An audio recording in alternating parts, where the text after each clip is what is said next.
영지주의는 신을 새롭게 조직합니다. 그러니까 이 성경의 진리는 거듭나는 진리입니다. 기독교인들의 무지는 어디 있느냐? 여러분, 이 말씀에서 거듭남을 모르는 거예요.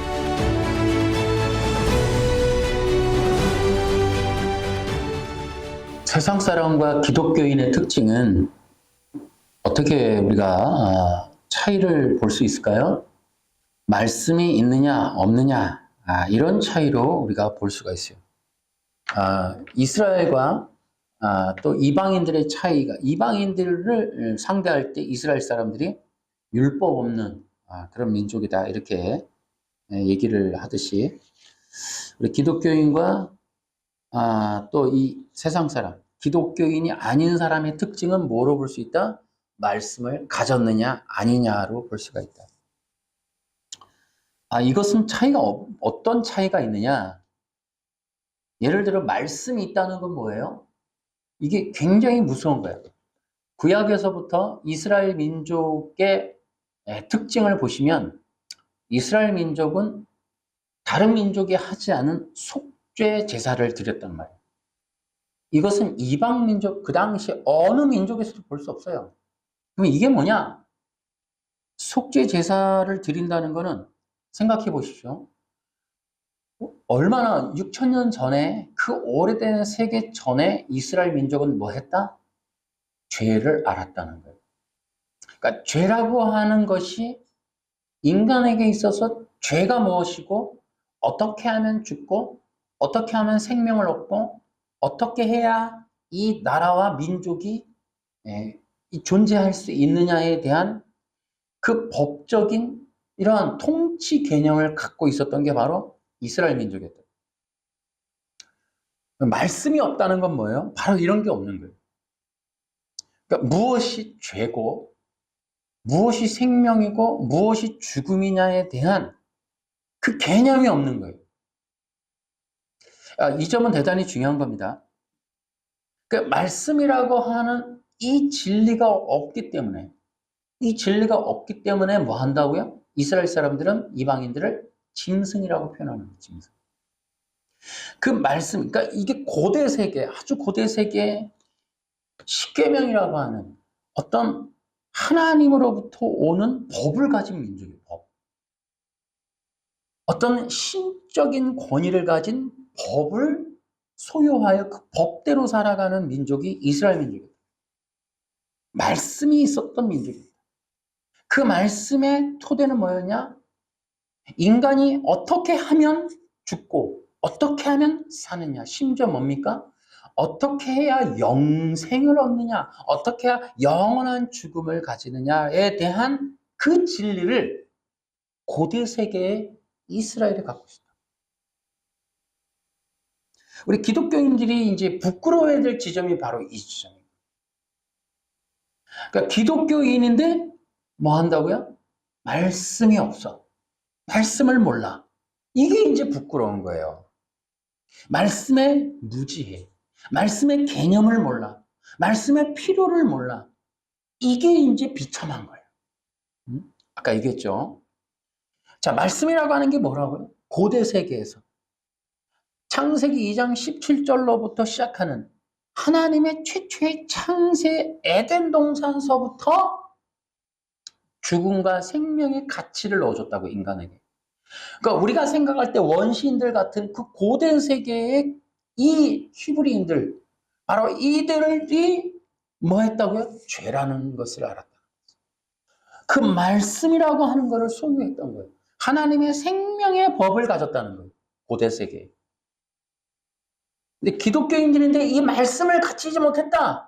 지금이 언제예요? 지금이 2000년 엄청난 우주선이 막 날아다니는 지금 바로 이런 시대인데, 기독교라고 하는 고유한 우리가 이 진리를 깨닫지를 못해. 그러니까 기독교는 뭐냐? 하나님의 말씀을 가지는 게 기독교. 그 말씀이 뭡니까? 그 말씀을 통해서 뭐 한다고요? 말씀이 주는 게 인간이 어떤 것이 죄인지를 알아야 한다라는 거예요. 어떤 것이 의이고 어떤 것이 구원이고 무엇을 해야 생명을 얻는가에 대한 진리를 갖게 된 사람, 그게 기독교고 그게 기독교인이라고. 이것이 이제 아주 중요한 건, 이 가치가 사라지면 안 되는 거예요. 기독교라고 말은 하고 교회라고 말은 하는데 죄가 죄인 줄 몰라. 여러분 보십시오. 동성애 같은 거를 보세요. 그러니까 이게 율법이 정해놓은 불법이다, 이 정도를 넘어서서도 죄가 죄인지를 모르는 상태가 된 거는 뭐예요? 엄밀히 말하면 기독교인이 아닌 거예요.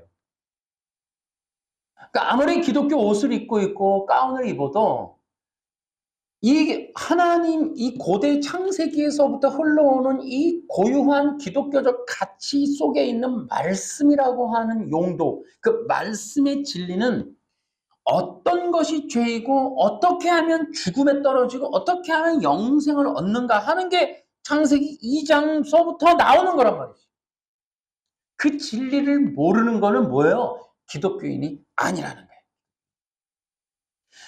그러니까 동성애 문제에 있어서도 인권으로 접근해 가는 건 율법, 하나님의 말씀을 모르기 때문에 그러는 거예요. 모르기 때문에.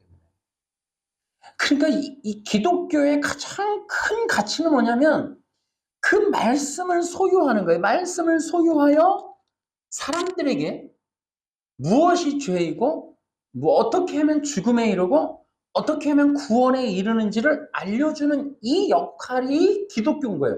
인권 문제가 아니에요. 인권 문제가. 인권이 이게 얼마나 무서운지를 여러분들이 좀 아셔야 됩니다.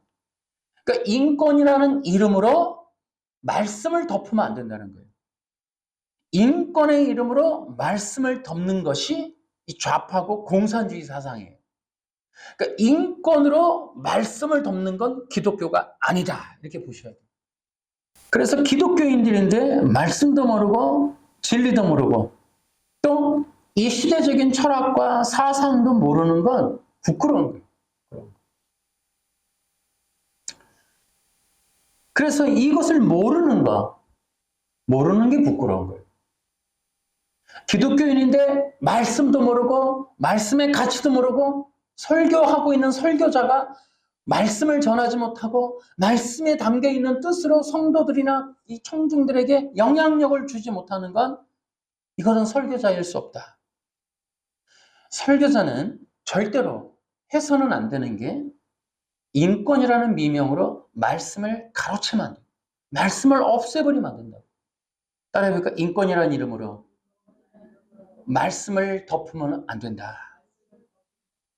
기독교인의 부끄러움에 대해서, 무지함에 대한 이 부끄러움, 모르는 게 부끄러운 거예요. 내가 뭐 초신자고, 그러니까 기독교인이 모르는 건 부끄러운 거예요. 누구를 떠나서도. 최소한 길거리에서 지금 영접 기도하는 수준을 벗어났으면 부끄러워야 돼요. 일단 교회에 처음 발을 들여놓은 이후의 모든 것은 부끄러운 일이에요. 제가 이 마르크스 사상, 네오마르크시즘, 포스트 모더니즘 이런 얘기를 했는데 제가 항의도 받습니다. 저는 이게 단호하게 얘기할 수 있는 게 있어요.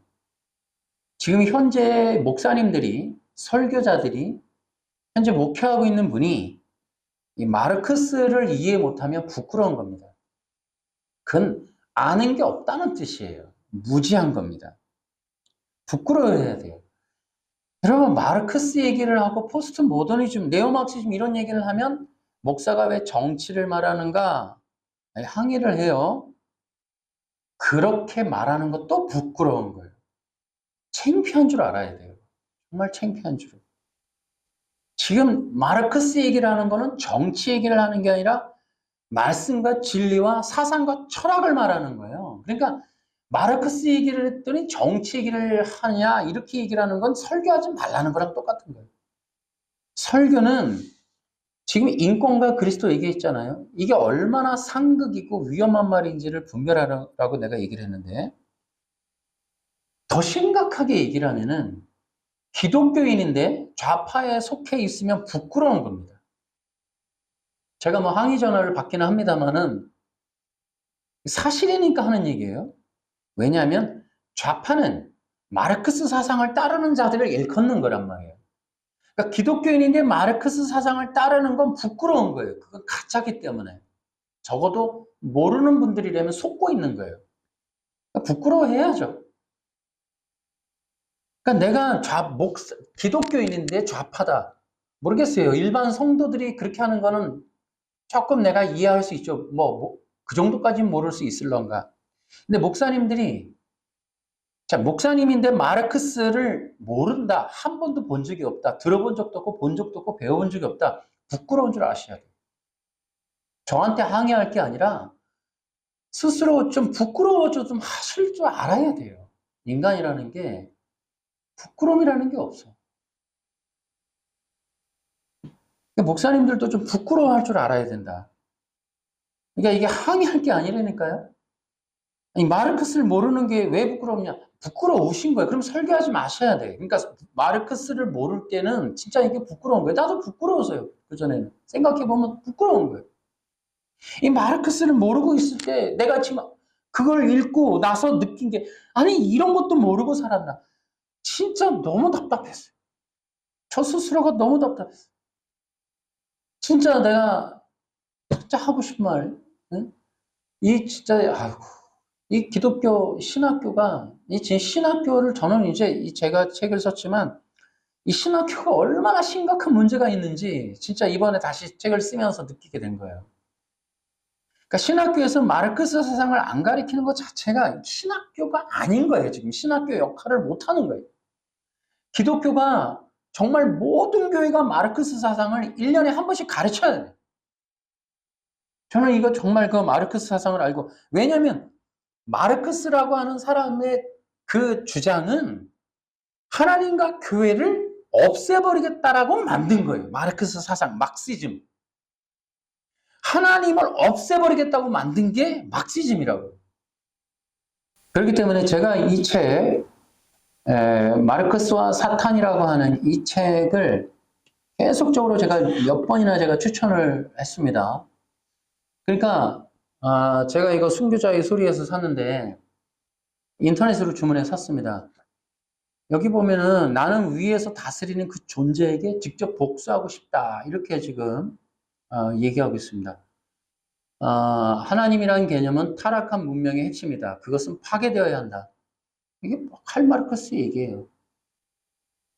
칼 마르크스의 사상을, 이 얘기를 따르는 게 좌파라고요. 어? 그러니까 이 좌파도 모르면서 좌파를 하는 거는 기독교인이 부끄러워하시라고. 그러니까 이런 내용이 좌파였다는 걸 모르고 좌파하고 있는 목사님들도 부끄러워하시라고. 저한테 전화해서 항의하지 말고. 아니, 내가 얘기하는 게 아니고 리처드 원브란트, 저 이 사람 책 하나님의 지하 운동 모르시나? 그 책도 한번 읽어보세요, 목사님들. 그러니까 리처드 원브란트가 어떻게 이 공산당들한테 핍박을 받았는지 이거보다 한 3배 되는 책인데 거기 자세하게 썼어요, 자기 자서전을. 그러니까 이 목사님이시지만 이, 이 공산당들에게 당하는 그 핍박의 문제. 여러분, 공산당이 어떻게 기독교와 공존합니까? 어떻게 교회인데 공산주의를 지지하냐고요. 그러니까 이게 안 맞는가? 한국에서만 있는 현상인가, 이게 지금. 그러니까 한국 기독교가 얼마나 어용단체냐라는 거예요. 어용단체. 종교단체. 그래서 제가 이런 지금 이 율법과 그리스도 시리즈를 지금 하고 있는 겁니다. 이 문제, 심각하게 오염되어 있고 뒤틀려 있고 왜곡되어 있는 이 부분. 그렇기 때문에 지금 기독교는 온전한 모형이 없어요. 온전한 틀이 없다고. 지금 다 짬뽕되어 있는 거예요. 짬뽕이 되어 있어요. 그래서 이제 이런 부분들, 그러니까 기독교인의 부끄러움이 뭐냐? 무지함.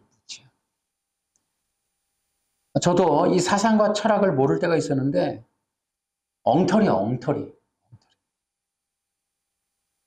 그래서 저는 다시 한번 권면드려요. 그러니까 신학교를 앞으로 하실 분이 계시면, 지금 신학교들이 개혁되겠습니까? 어용단체인데. 앞으로 기독교의 신학교를 하실 분들이 있으면 마르크스 사상과 철학을 안 가르치는 신학교는 문제가 있는 거예요. 이런 걸 모르고 졸업하는 목사님들은 문제가 있는 거예요. 진짜. 왜냐하면 바로 그들이 지금 이 시대의 기독교를 공격하는 영적 배후이기 때문이다. 여러분, 대한민국 기독교 안에 이렇게 왜 퍼지겠어요? 기독교를 없애려고 그러는 거예요. 기독교 핍박하는 그런 방법으로서 이런 공산주의 사상을 퍼뜨리는 겁니다. 아마도 이런 얘기를 하면 특정 지역의 이 목사님들이 되게 불편할 것 같아요. 그러니까 지금 이 좌파가 공산주의다, 이런 얘기를 하면 목사님들이 많이 불편하시지만, 그럼에도 불구하고 제가 하는 얘기가 아니고 수없이 많은 사람들이 얘기를 하고 있어요. 안 듣고 자기들이 고집 피우고 선입견으로 다 내치니까 그런 거지, 객관적으로 보라니까요, 객관적으로. 근데 이런 거를 이제 안 보잖아요. 그러니까 이제 지금 이 시대가 좀 문제가 생긴다. 저는 이 시대 목사님들한테 하나 질문하고 싶은 게 하나가 있어요. 뉴스를 보면서 노란 봉투법에 대해서 어떻게 생각하십니까? 묻고 싶어요. 그 내용이 이 마르크스 사상과 어떤 관련이 있는지 혹시 아시나요?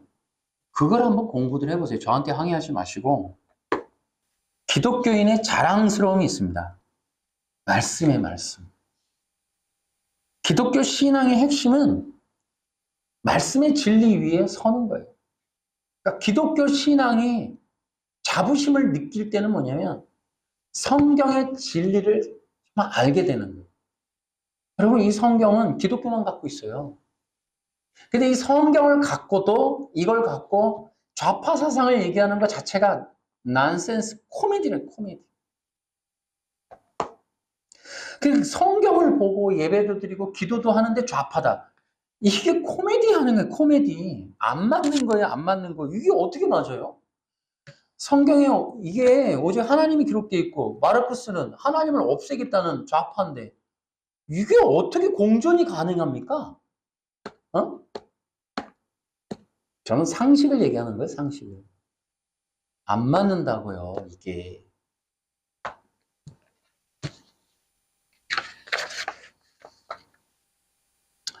그래서 저는 또다시 얘기하지만 2025년이에요.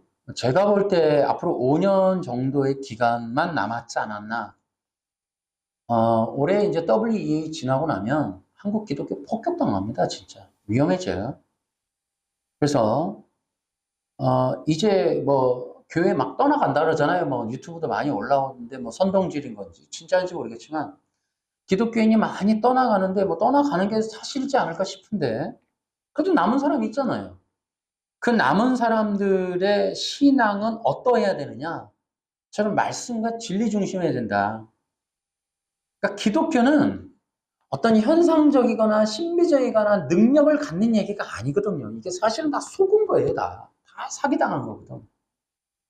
그러니까 우리 대한민국 기독교의 특징은 우월한 어떤 한 사람을 추종하는 어떤 그런 방식으로 이제 진행이 돼요. 뭐 통일교 문선명이나 박태선이나 여의도 순복음교회 조용기 목사님이나 뭐 어떤 특정한 어떤 유명하시거나 어떤 능력이 많다라고 여겨지는 김기동 목사님 같은 경우도 시체한테 기도했더니 벌떡 일어났더라. 이래갖고 어마어마해지지 않습니까? 그러니까 이런 것들이 이제 한국 기독교. 그러니까 말씀을 배우고 우리가 성경을 배우고 어떤 신앙적인 어떤 기초를 닦아서 공부하며 복음을 배우고 하나님을 알아가고 복음적인 어떤 틀 위에 기독교적 신앙을 튼튼히 세워야 한다. 이런 개념이 없었단 말이에요, 과거에는. 근데 지금 앞으로는 이렇게 가야 한다. 앞으로 기독교의 핵심은 뭐다? 말씀 중심이어야 된다. 거기에 기독교 시작은 뭐다? 말씀이다. 이렇게 돼 있죠. 기독교 신앙의 특징은 하나님을 믿고 섬기는데 그 하나님이 뭐다? 말씀하는 하나님입니다. 이거 밑줄 한번 쳐보세요. 그러니까 다른 종교에서 말하는 신들과 달라요. 우리 하나님은 말씀하시는 하나님이에요. 말씀하시는. 그리고 그분의 말씀이 성경으로 기록되었다는 거죠, 우리는. 이게 다른 거예요. 그래서 앞으로의 신앙은 그러니까 마지막까지 지금 내가 볼 때는 지금 퀴즈를 하고 있는 것 같아요. 웬만하면 다 날아갈 것 같아요. 예.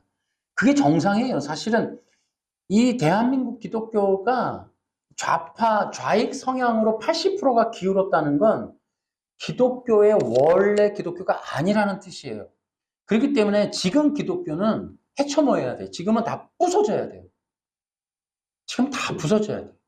우리가 그 다락방 문제도 봤지만은 다락방이 얼마 전에 뭐 탈퇴자들 선언 기자회견 보니까 정통 교회 목사님들이 300명. 그러니까 이게 다 섞여 있는 거예요. 그러니까 지금 기독교는 어떤 말씀 중심, 성경 중심이 아니고 인간의 욕망, 어떻게 하면 교회가 커지고 사람이 많이 모이고 으쌰으쌰하고 유황수처럼 뭐 큰 사람 되고 유명해지고 나그 전국을 전 세계를 비행기를 타고 다니면서 복음을 전하고 그러니까 지금 기독교는 다 정신병원에 가야 되지 않나라는 생각이 들어요. 이 정도면. 그러니까 우리는 욕망으로 꽉 차 있는 거야. 종교를 이용해, 성경을 이용해, 교회를 이용해 뭔가 비즈니스 마인드를 갖고 있는 거야.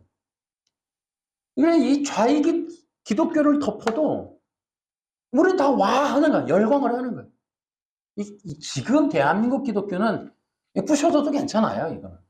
원래 기독교가 없어요. 사실. 기독교인들도 없고 이 기독교라면 존재할 필요가 없어요.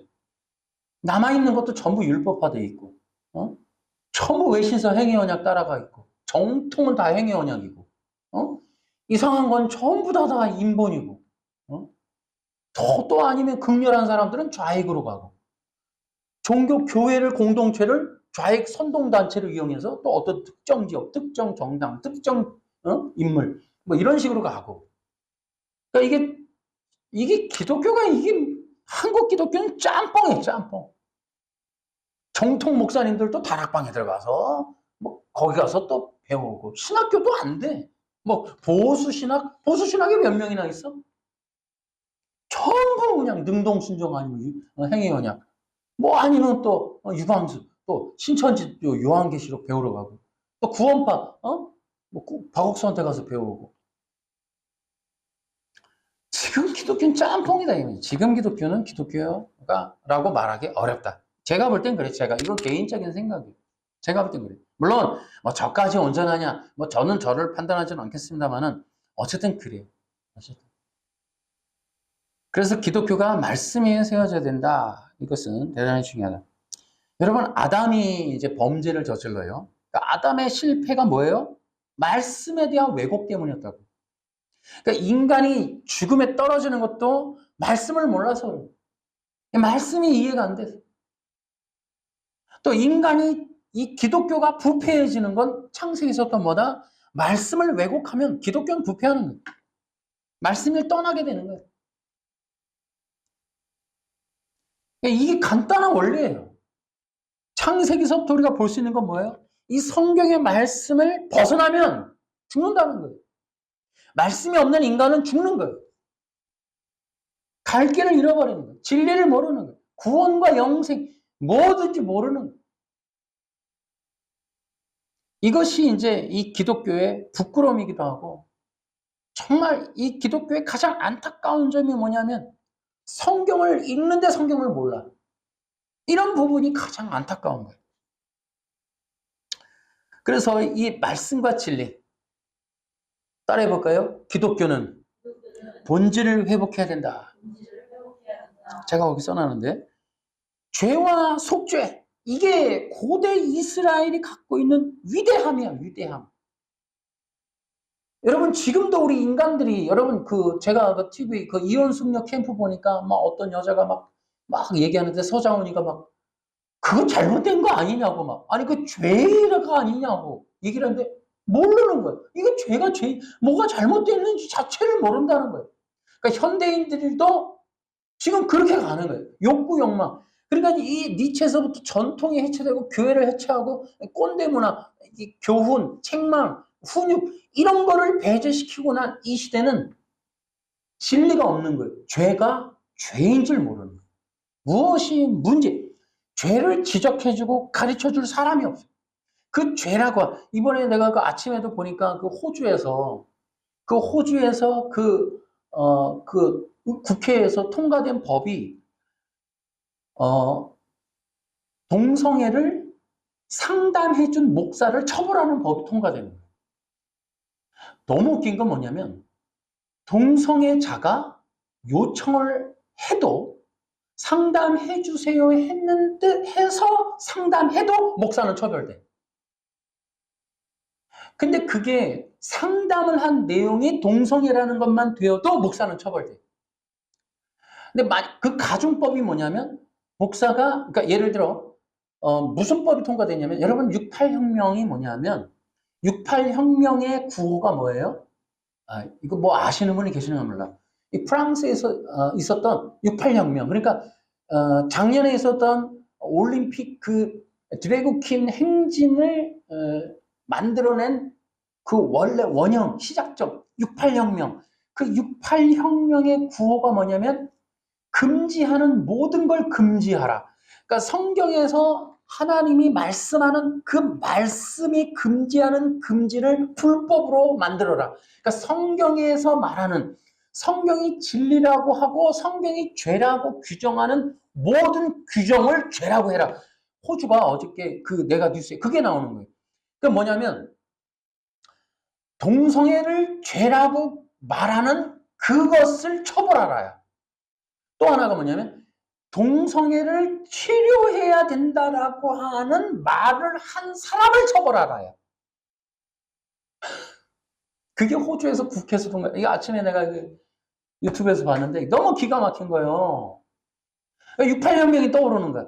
금지하는 모든 걸 금지하라에 그 68혁명, 네오막시즘의 그 엄청난 개막식이 열어진 68혁명. 그 68혁명의 이 개막식에 어마어마한 이 빵빠레가 호주에서 지금 이게 드래그퀸 그 열매가 호주에서 딱 떨어지는 게 동성애에 관한 상담을 하는 모든 목사를 처벌하라. 와, 대박. 시대가 그렇게 가는 거예요. 그러니까 죄라고 규정하는 모든 규정을 처벌하라야. 성경이 금지한다라고 하는 그 금지 자체를 불법으로 여기라. 성경을 불원서적으로 만들어라. 이게 드래그퀸. 이게 바로 68혁명, 네오막시즘, 마르크스 사상, 좌파 사상. 아시나 몰라. 기독교인들이 그걸 모르고 좌파를 하는 거예요 지금. 여러분 민주당이 뭐합니까? 동성애 추진하잖아요. 그거 못해갖고 안달이잖아 지금. 근데 우리나라가 이제 그걸 허용하게 돼 있는 게 우리 국민의 이제 80%가 그걸 지지했단 말이야. 교회 80%가 찍어줬단 말이야. 호주처럼 되는 거야 이제. 한국 기독교인들 열광했으니까 이제 동성애에 대해서 반대하면 안 돼. 솔직히 말하면 이건 말이 안 되는 거예요. 동성애를 지지하는 정당을 뽑아놓고는 동성애를 반대한다? 이거는 말이 안 되는. 그러니까 계속 지금 짬뽕인 거야 지금 한국 사람들은. 왜? 무지해서. 부끄러워하라는 거예요. 좀 소리내지 말고. 부끄러워하라는 거예요. 부끄러워하라. 모르는 걸 좀 부끄러워하라는 거예요. 모르면 항의한다니까? 모르면 전화한다니까? 포스트 모더니즘. 모르면 전화해요. 부끄러워야지, 부끄러워야지. 응? 그러니까 왜? 틀어박혀서 한 석 달만 나오지 마세요, 목사님들도. 방에서 좀. 책 갖고 들어가서. 포스트 모더니즘 책 읽어. 다양한 사람. 왜냐면 한국의 그 포스트 모더니즘 책 보면 대부분이 좌파 철학자들이 썼단 말이에요. 그렇기 때문에 그걸 다양하게 봐야 돼, 다양하게. 그래서 그 책이 많아야 돼. 포스트 모더니즘 책 한 권 읽었다 그러면 안 돼. 여러 개, 나 같은 경우도 다 샀어요, 다 샀어. 포스트 모더니즘 달린 건 다 샀어, 내가. 그냥 막 사는 거야. 사서 읽어야 돼. 그래서 정신 차려야지. 와, 이거 큰일 나겠다, 이거. 우리가 기독교인이고, 내가 이거, 진짜 이거, 우리가 영혼 구원의 길을 가려면 이렇게 하면 안 되겠다. 정신 차려야 돼. 그걸 모르는 게 부끄러운 거지, 모른다고 항의를 하면 안 되죠. 여러분, 좌파가 나쁘다고 하는 말을 이해를 해야지 그걸 항의하면 안 되죠. 기독교인들은 그래야지, 기독교인들. 아니, 마르크스가 합당하면 기독교를 하지 말고 정치를 나가야지, 정치를. 다시 한번 여러분 한번 들어보세요. 그러니까 아담이 죽음에 이르게 되는 말씀의 왜곡의 지점은 인본이라고, 인본. 그러니까 기독교의 말씀을 어떻게 해석하느냐가 대단히 중요한 거예요. 근데 이게 두 갈래라고. 이것은 내 선택이 아니에요. 그러니까 인류는 창세기 3장 15절 안에 다 들어있는 거예요. 어떤 후손의 세력에 속하느냐로 다 갈려나가는 거예요. 그러니까 부끄러워해야 돼. 기독교인들은 정말 부끄러워해야 돼. 모르는 거를 부끄러워해야 돼. 그래서 이 말씀의 왜곡이라고 하는 거. 지금 제가 이제 책을 쓰고 제가 이렇게 계속 이렇게 얘기를 하는 이유는 이 지금 기독교에 왜곡된 이 부분 때문에 그러는 거예요. 부분 때문에. 우리 기독교가 안타까운 건 이단들 보세요. 신천지. 우리가 신천지 안타까워합니까, 여러분들? 뭐 구원파 또 혹은 안식교 안타까워합니까? 여러분, 그들 안타까운 거예요. 우리가 볼 때는. 부럽습니까? 여러분, 그들은 쇠뇌되어 있는 거거든요. 속았단 말이에요. 사람이 그렇게 될 수도 있다라는 거예요. 우리는 충격 먹어야 돼요. 아, 사람이 와, 저렇게 해도 되는구나. 어떻게 속이면, 어떻게 쇠뇌되면 저렇게까지 될 수 있나? 우리는 진짜 두려워해야 돼. 우리 인간은 간단해요. 인간이라고 하는 그 피조물 자체가 이런 얘기하면 또 이제 삐껴가는데 우리 인간의 구조도 이해를 해야 돼. 그러니까 한마디만 하면 이런 거예요. 그러니까 예수님이 시험 받으실 때 이런 얘기 했다고. 사람은 떡으로만 사는 게 아니다. 하나님의 말씀. 이게 의미가 있는 거예요. 그러니까 사람을 하나님의 말씀으로 창조하는 거예요. 말씀 안에서. 말씀의 존재로 만드는 거예요. 그러니까 인간이 무엇을 위해서 사냐면 말씀의 존재로 만들어진 거예요. 그러니까 말씀이 없으면 죽어요. 말씀이 없으면 짐승이에요, 짐승. 사람이 말씀이라고 하는 어떤 그런 하나의 하나님의 컨테스트가 없으면 짐승과 별반 다를 바 없는 거예요. 그러니까 사람에게 말씀은 생명과 같은 거예요. 이게 인간이라고 하는 이 육의 존재, 피조된 존재의 특징이에요. 그러니까 사람은, 그래서 시편 1편 보세요. 복 있는 사람은 악인의 꾀. 그러니까 우리는 꾀를 따라가. 그 다른 길로 가. 불법의 길로 가. 그런 거에 쫓아가. 근데 복 있는 사람은 여호와의 말씀, 주야로 묵상하는 자. 그러니까 이 위대한 말씀을 기억해야 돼. 그 기독교인인데 복된 길로 못 가. 희한한 집회 찾아가고 그런 현상에는 뭐 찬양 뜨거운 데 가고. 아니 저도 그런 거 보면 이상해. 한국 기독교만의 특징인지 우리 막 그러면 부흥이래. 얼마 전에도 보니까 유튜브에 보신 분이 있을런가 몰라. 이 유튜브 지금 영상 보신 거예요. 필리핀에 부흥이 임했다. 저는 어이없게 이제 옛날에 그 미국의 무슨 대학에서 부흥 났다. 저 아니라 그랬죠, 제가. 필리핀에 부흥 났다고. 어이가 없는 거예요. 찬양이 막 뜨거운 거야. 막 울고 막. 나 이 한국 사람들이 어떻게 하면 좋아. 이 설레발이 치는 거. 그거 보고 부흥이래. 진짜 너무 웃기는 것 같아요. 아니, 성경에 있는 부흥, 간단하게 요시아의 부흥만 보세요. 거기 무슨 찬양이 나옵니까? 체육관에 사람 많이 모이면 부흥입니까? 아, 나 진짜, 이거 무슨 코미디도 아니고. 그러니까 성경의 말씀을 보시라고 재단을 다시 한번 회파하고 우상의 단지 내보내고 말씀을 회복하고 하나님의 이러한 믿음이 회복되고 그 우상 신들 다 내보내고 교회가 개혁이 되는 게 부흥이에요. 체육관에 사람 많이 모이고 찬양이 막 뜨겁고 사람이 운다고 부흥이 아니고. 여러분, 필리핀에 부흥 나면 마리아 상을 쳐야죠. 필리핀의 국부처럼 서 있는 이 캐톨릭의 어마어마한 우상단지를 내보내야 그게 부흥인 거지. 그냥 눈물을 흘린다 그게 부흥입니까? 너무 어이가 없어. IT 뭐 지진 났다고 도와주는데 IT는 여러분 아십니까 여러분? 어떤 나라인지? 세계적으로 뭐가 유명한지 아십니까 여러분? 그 나라의 종교가 뭔지 아세요? 인터넷 쳐보세요. 무시무시한 거 나옵니다 여러분. 여러분 부두교라고 아세요? 부두교?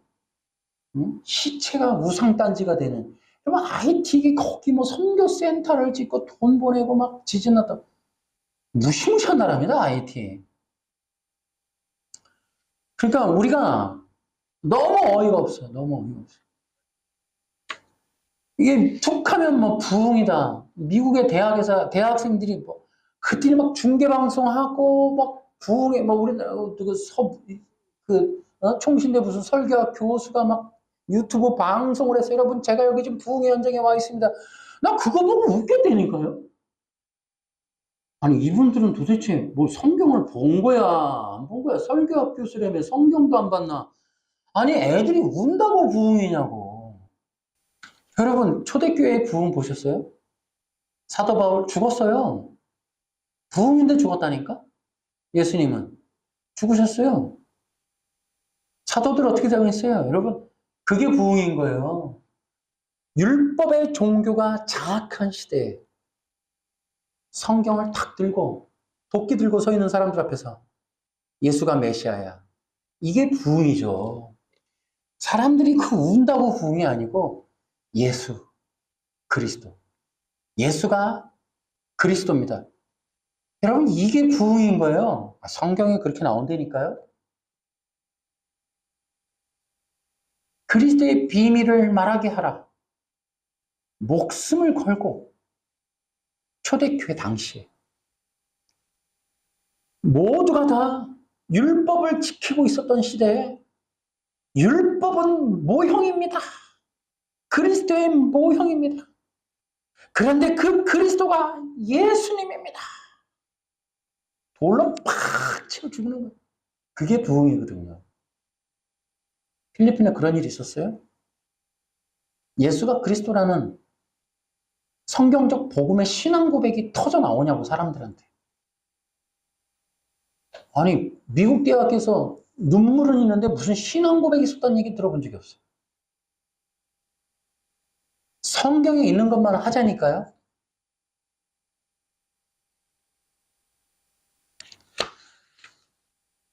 그 아담은 이 율법에 이 왜곡에 속아서 이게 죽었어요. 율법에서 말씀에서 진리를 빼면 인간은 죽어버리는 거예요. 근데 여기서 이제 이게 중요해요. 이 페이지 그 밑에 왜곡의 내용에 대해서 욕망의 성취가 우선순위가 되게 하는 거예요. 거기서 밑에 율법에서 진리를 빼고 하나님과 그리스도 죄와 구원에 관한 진리들을 빼버리고 뭐 한다고요? 하나님의 의도, 계획, 목적, 마음을 싹 지워버리는 거예요.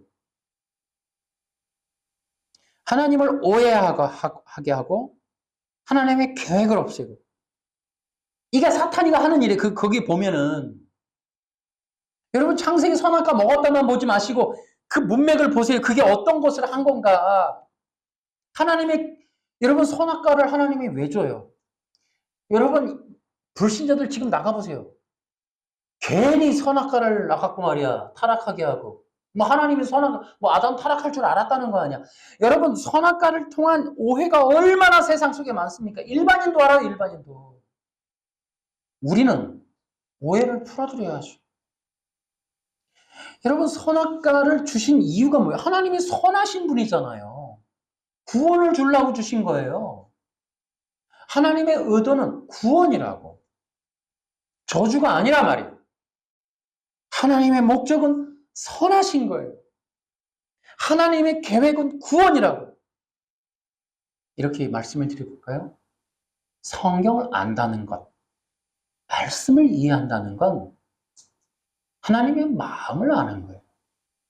이게 성령의 역사가 성령님이 지금 작동하고 있는 거예요. 그 말씀 속에 담겨있는 아버지의 뜻을 이해하는 거예요. 탕자에 비유해서 누가복음 15장의 문제는 뭡니까? 둘째 아들입니다. 자기 동생을 향한 아버지의 그 눈물 어린 사랑을 이해하지 못하는 그 둘째 아들의 문제거든요. 지금 우리가 이 기독교인인데 좌파를 하고 막 이런 막 구원파를 가고 막 신천지를 가면서도 양심에 꺼리끼지도 않는 그런 이단 속에 있으면서도 전혀 양심에 꺼리끼지 않는, 유명해지기만 하면 교인만 많이 모이면 된다. 그러니까 이 이단들과 접촉을 하면서도 부끄러워할 줄 모르는 이런 상태가 돼 있는 건 뭐예요? 성경을 통해 아버지의 마음을 모르는 거예요. 성경 속에서 말씀하고 있는 아버지의 음성을 못 듣는 거예요. 아버지의 의도를 모르는 거예요.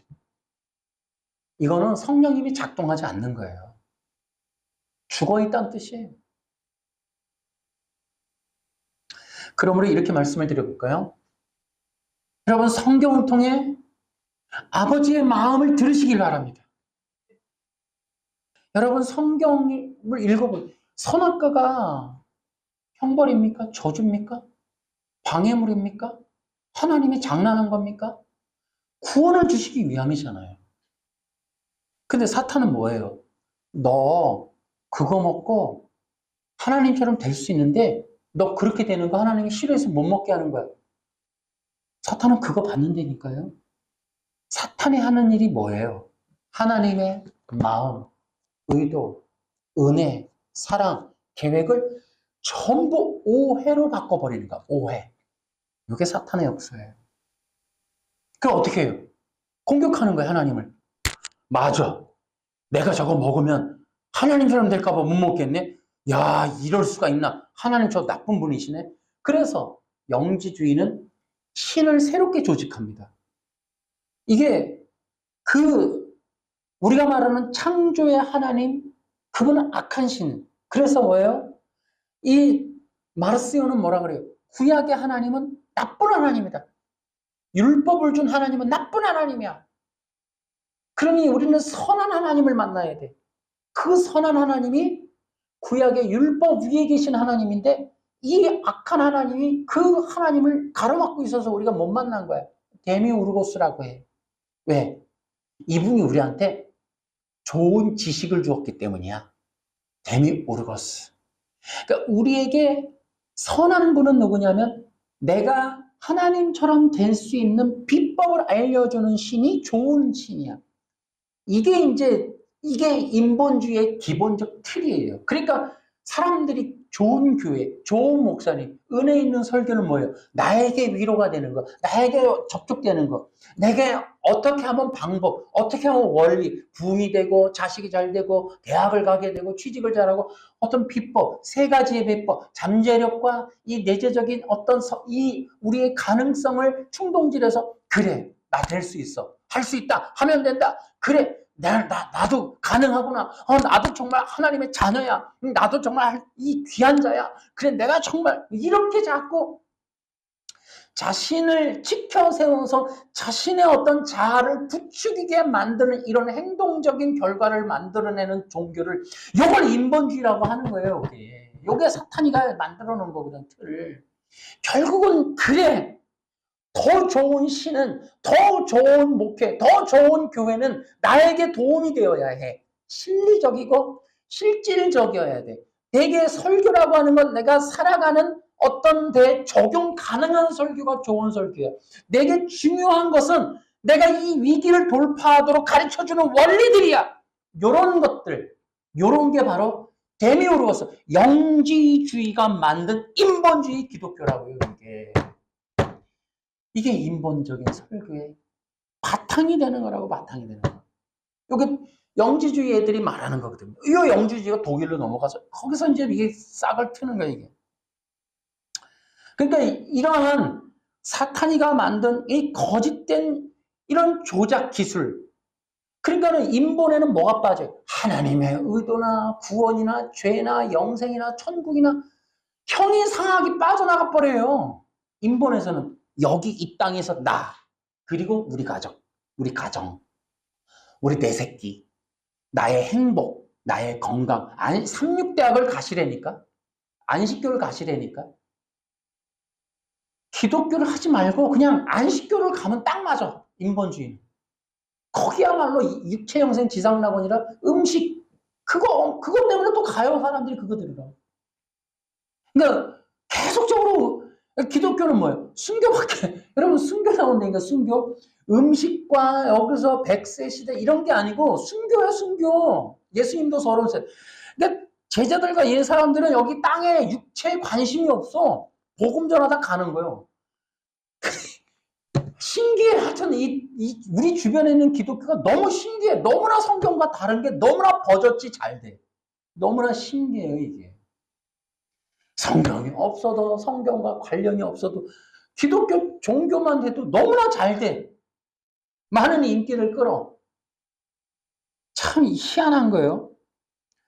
그래서 이 왜곡의 이 사탄의 왜곡은 인간의 욕망. 인간의 욕망이 1순위가 되게 하면 대형교회가 돼요. 사람들에게 굉장히 접촉 가능한 이야기들을 해주면 좋아해요. 근데 여러분 사도들이 왜 죽어요? 그걸 거부했거든. 그걸 거부했죠. 사람들이 좋아하는 말을 하는 게 아니라 하나님의 하라고 하는 명령에 순종해서 죽는 거예요.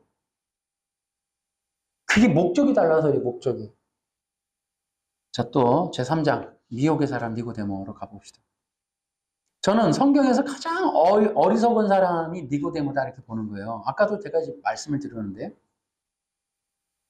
이걸 우리가 좀 이해를 좀 해야 돼요. 평생 예수 믿었는데 예수님 몰라. 평생 교회 다녔는데 성경 몰라.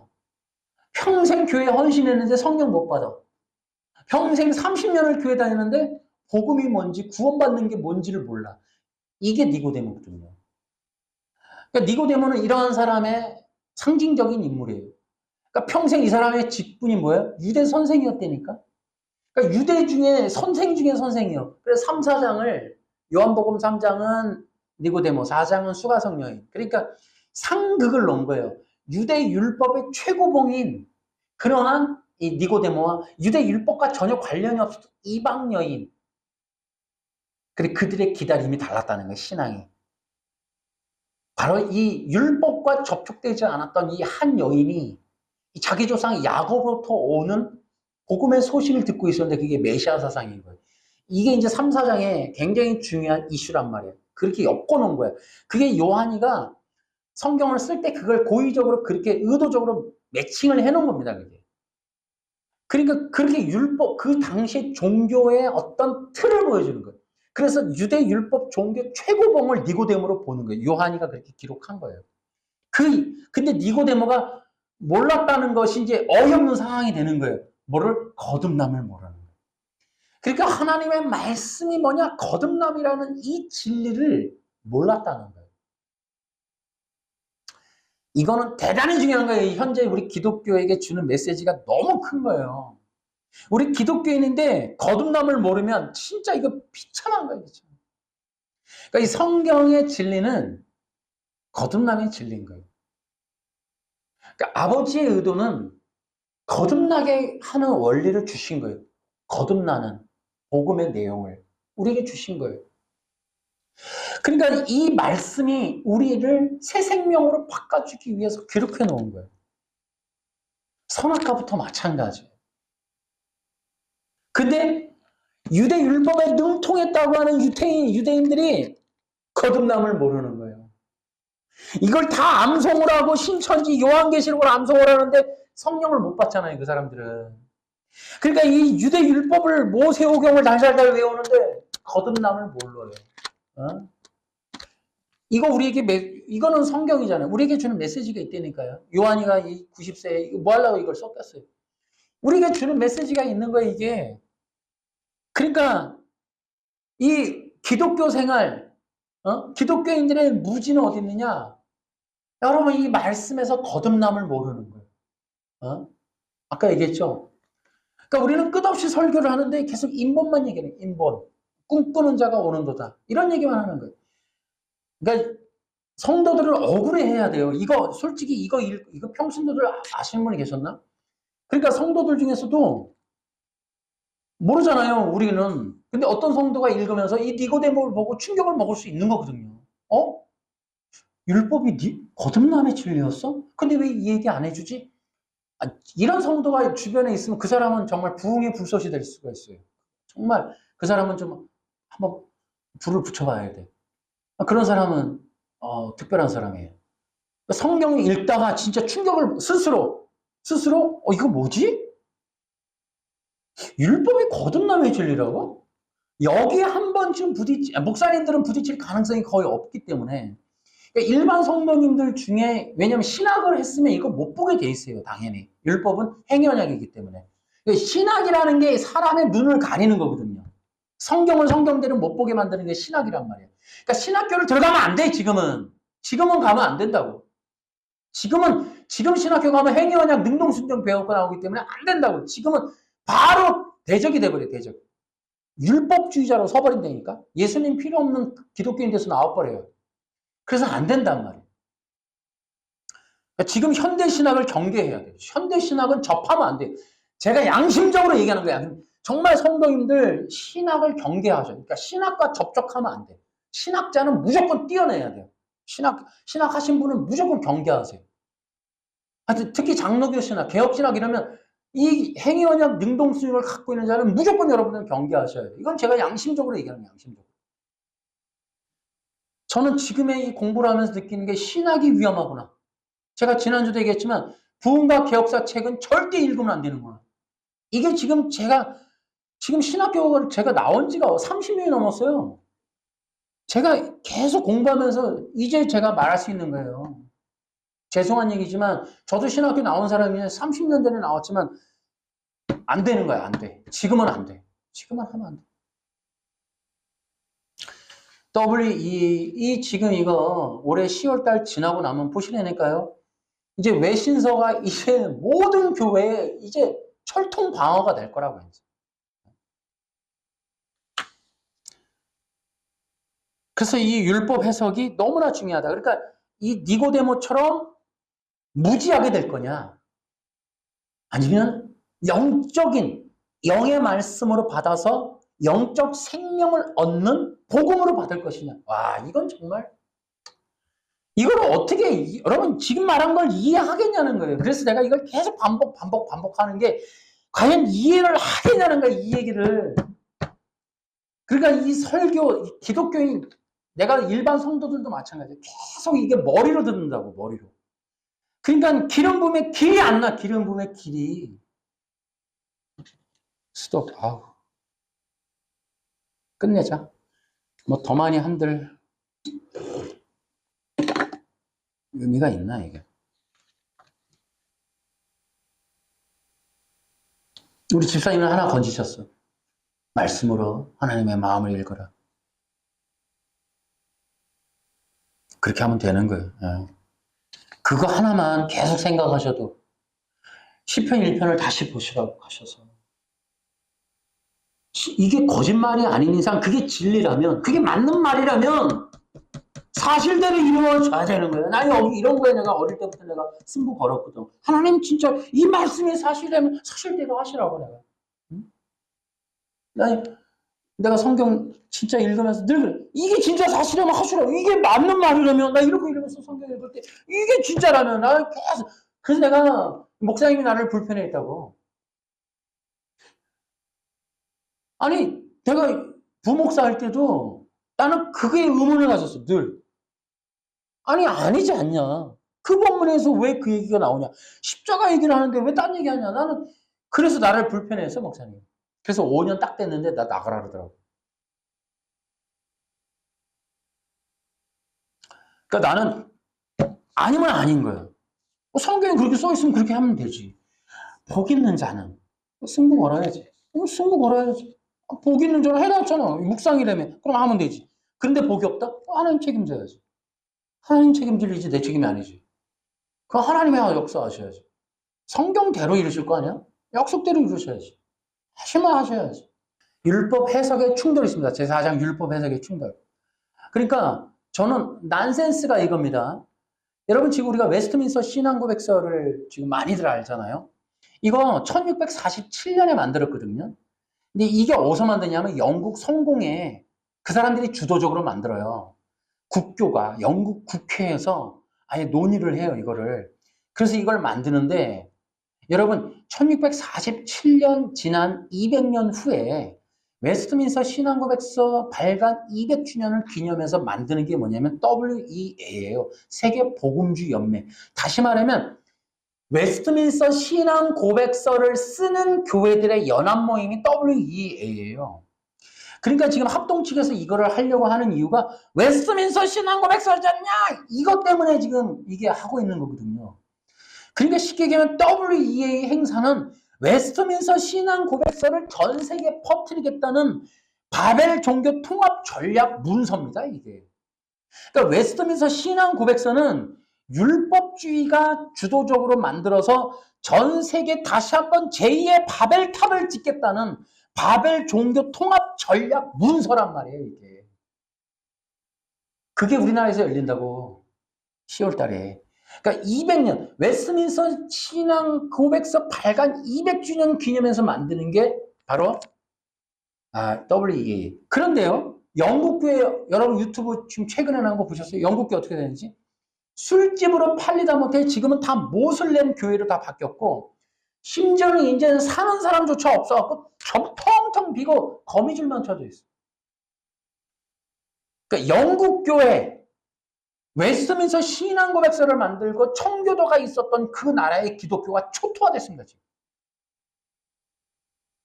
WEA가 200년, 1847년에 WEA가 만들어졌는데 WEA가 복음주의 연맹을 만들어서 해놓은 게 영국교회를 없애버린 거예요.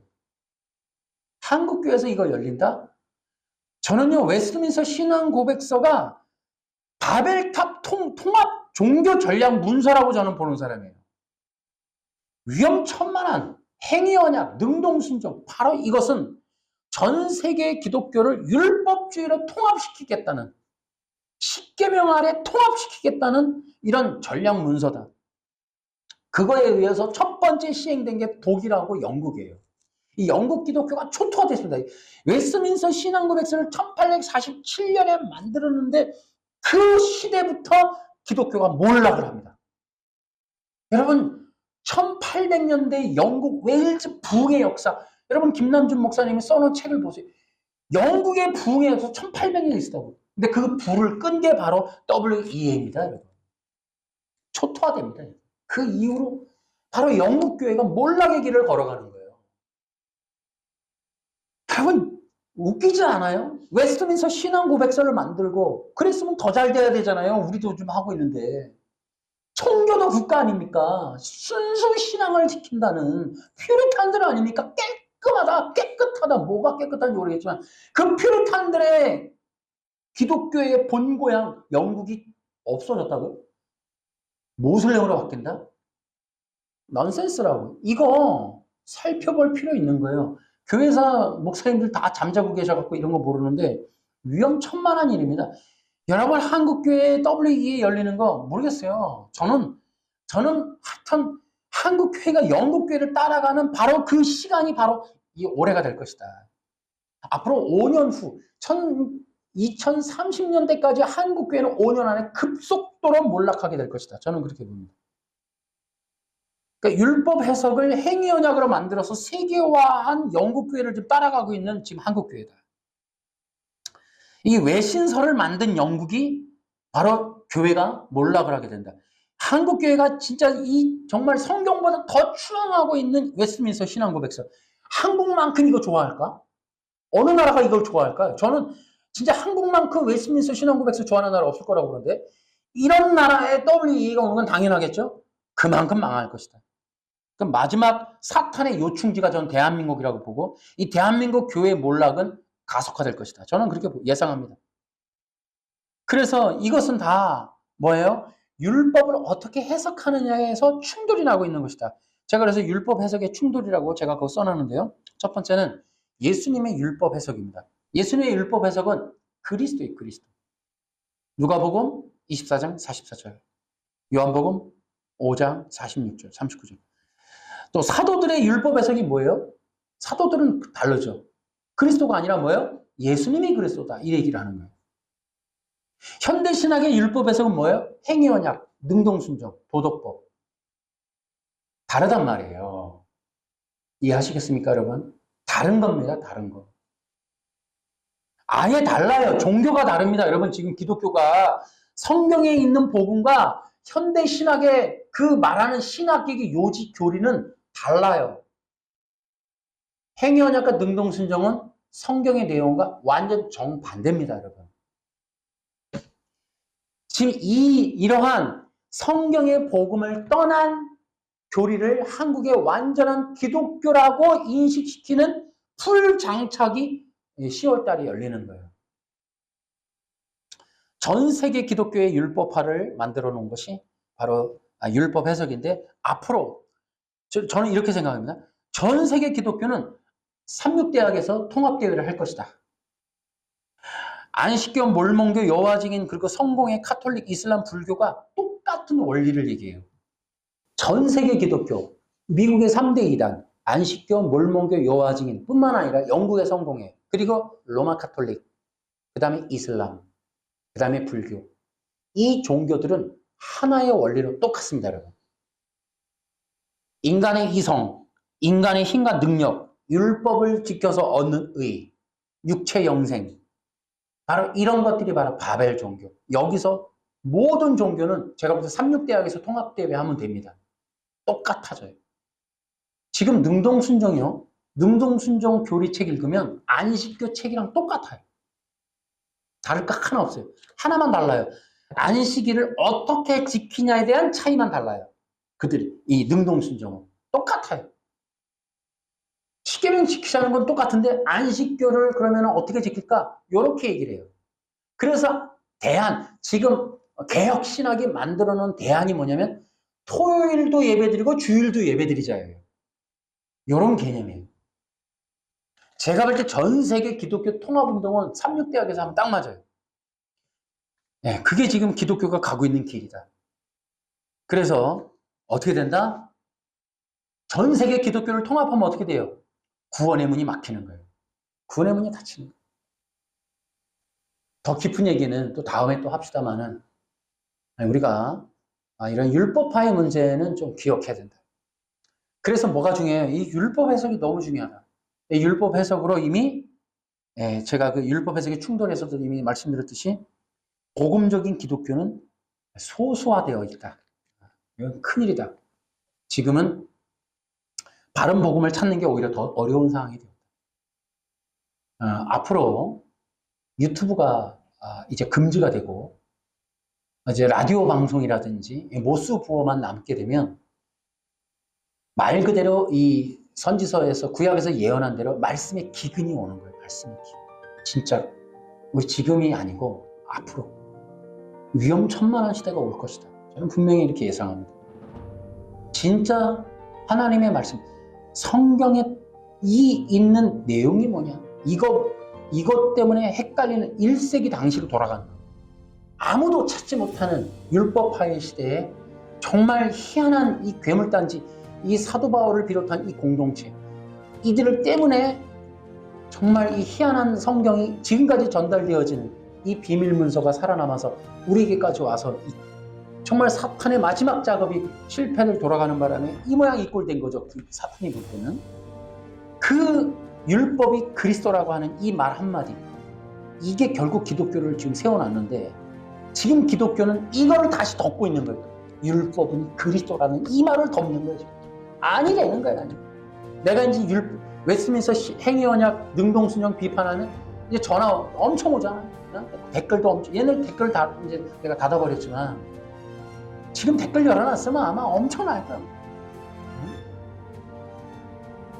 내가 개혁신학교겠지, 신학교육했지, 엄청날 거야. 불편할 거야. 그러나 여러분 두고 보십시오. 여러분. 미친 기독교 시대가 올 것이다. 진짜 정말 막장 기독교가 올 것이다. 그때 진짜 이 생명의 말씀, 구원 얻는 복음을 찾는 일은 어려운 일이 될 수도 있다. 기도합시다.